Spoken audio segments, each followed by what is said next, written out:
Hi, boys. Um, so a lot of you have already touched on this, that some of the zombie fear comes from societal issues, like worrying about the economy, or like, Dawn of the Dead, it's the whole consumerism.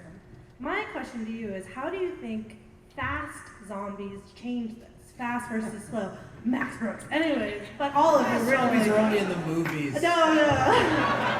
But do you think that the whole fast zombie thing changes almost what that fear comes from and what we originally scares us about zombies? And which do you find more scary?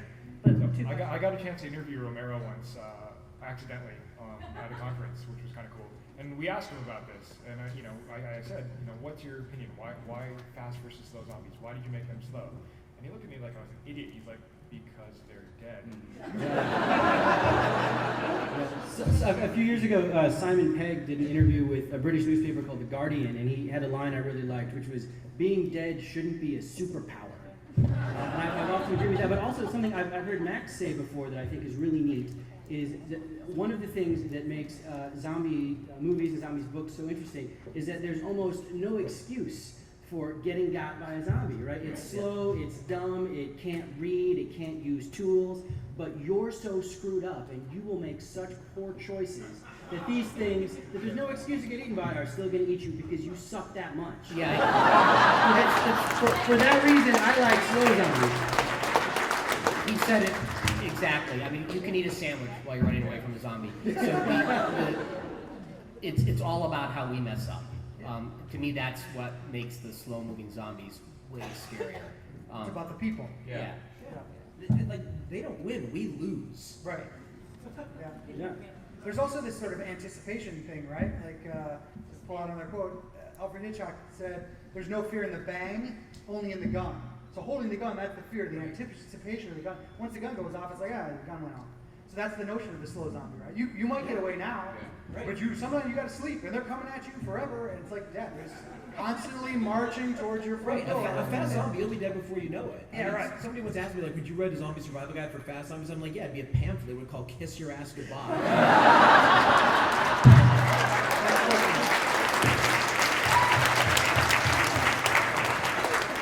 Thank you. You're welcome.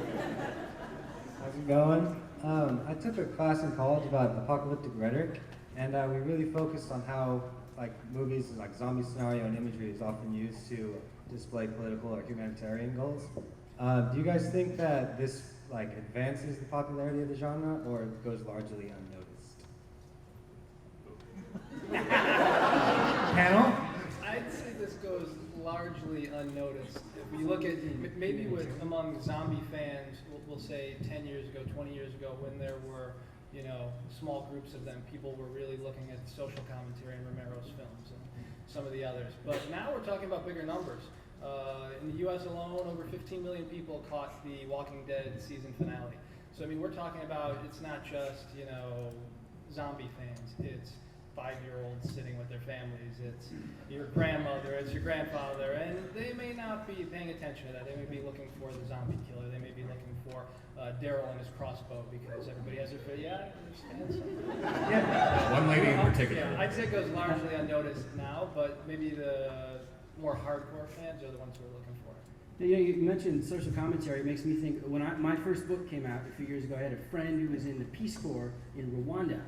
And I sent him a copy of my book, and he told me later, I couldn't show your book to anyone. It was horrible. I had to hide it. And I was like, what are you talking about? He said, well, I had it, and some of my Rwandan friends were like, what's this? Oh, my friend wrote a zombie book. Well, what's a zombie? They're not really familiar. I was like, well, a zombie outbreak, it's this idea that these, the people they're suddenly changed, and they're out to kill you, and you have to hide and flee, and they won't listen to reason anymore. And he had to stop because he was describing the Rwandan genocide. To a Rwandan? Right. Yeah, it's like your neighbor's trying to kill you. Yeah. It's a comedy. Yeah. I take it that blurb did not make it on the jacket. No. Thanks, guys.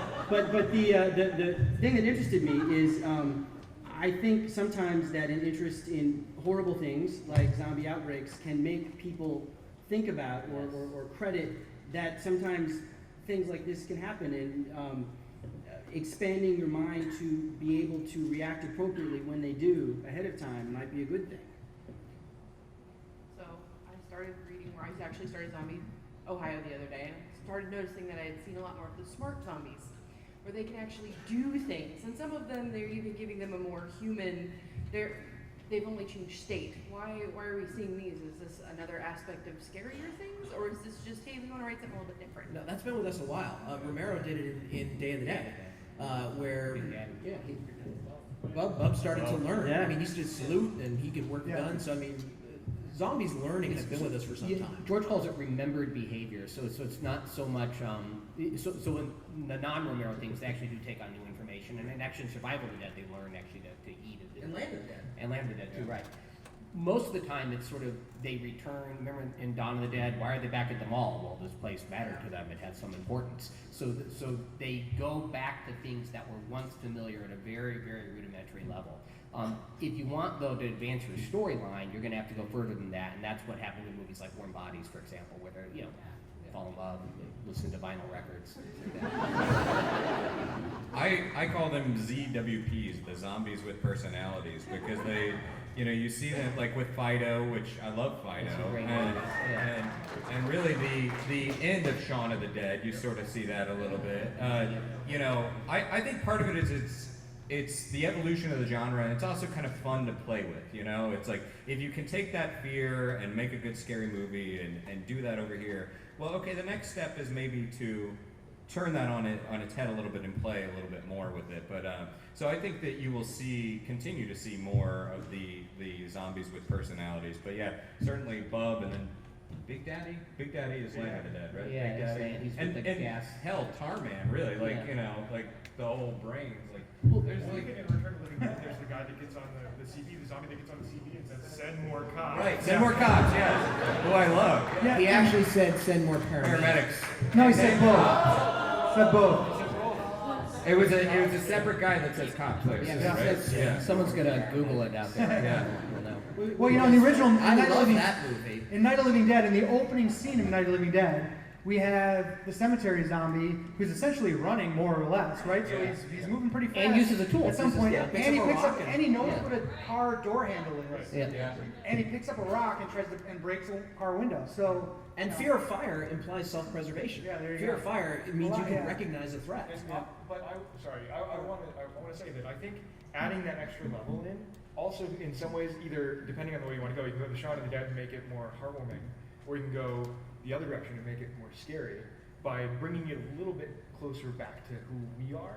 Right? Again, it goes back to sort of the one bad day idea, right? I mean, obviously, there's tons of movies, horror movies about mental illness plus, right?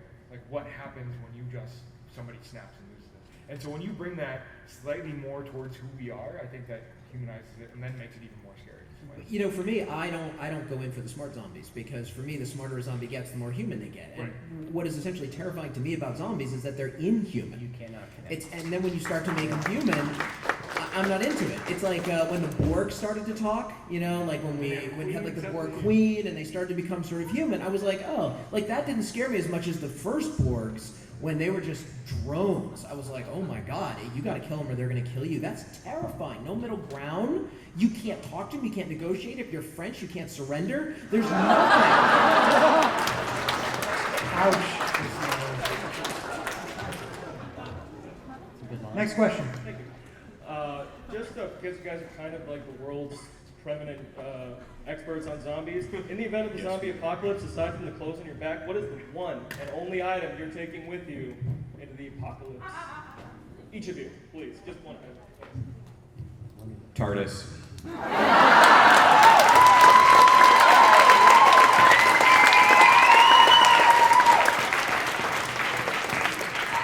And I'm not just playing to the base. And imagine the shock when he runs into a police box and realizes there is no such thing.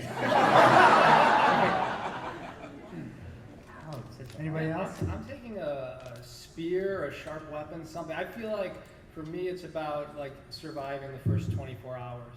So I feel like if I'm stuck, if I can survive the first 24 hours, I'll probably die of some kind of disease, or won't have my medication, or I'll catch pneumonia, and the water will be bad. But I feel like at least if I can survive that first 24 hours, I'll be happy. So if you can survive the first 24 hours, you don't mind dying of like dehydration from crapping yourself to death drinking Yeah, too because many water. I know it's gonna happen. Like a lot of people think this. Bring on the cholera as long as I can like Yeah, stab they think somebody. it's gonna be great though, but it's not. I mean, after the first, I'm gonna be going to the bathroom on myself. I'm not gonna be clean. It's gonna be after the first week. It's gonna be terrible. We're all gonna smell. It's First gonna 3 be days. horrible. Yeah. So as long as I make it the first 24 hours, I feel like I give myself a medal, and if I go out after that, I'm good. I don't know if it would be the first thing, but the only thing that comes to my mind, something that always bothers me, is I would wear a leather jacket. Right? Like, fighting through leather, I'm not going to have that bullshit stuff happen to me where somebody and bites me on the shoulder, right? I'm going to have leather boots and a leather jacket. And you'll dehydrate yourself twice as fast. Okay, I'll bring my still suit. Right. I would, or I'd be toast, most importantly, but what I think I would do is, look, Homer told stories for a living during a pretty barbaric time, and he was blind and people fed him. So I would take my family around, I would try to keep telling stories, and if they like my stories, they'd give me some baked beans, and I'd move on to the next place. I carry this with me everywhere I go.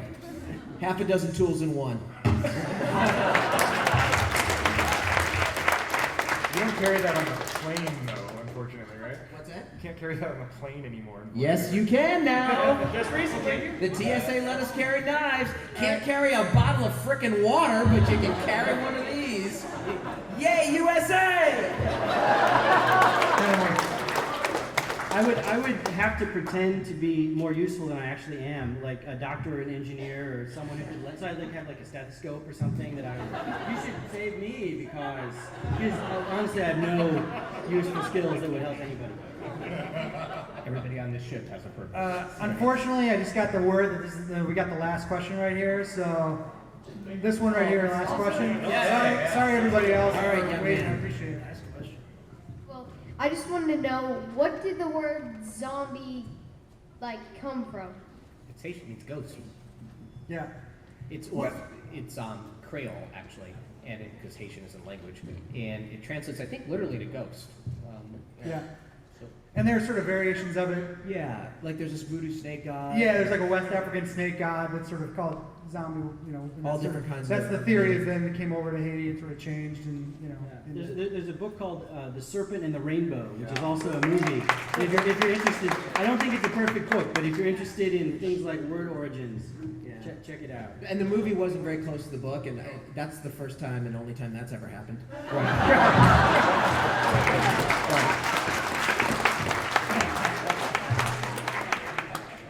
that's a good question. All right, well, really appreciate you guys coming, and thank the panelists for being here.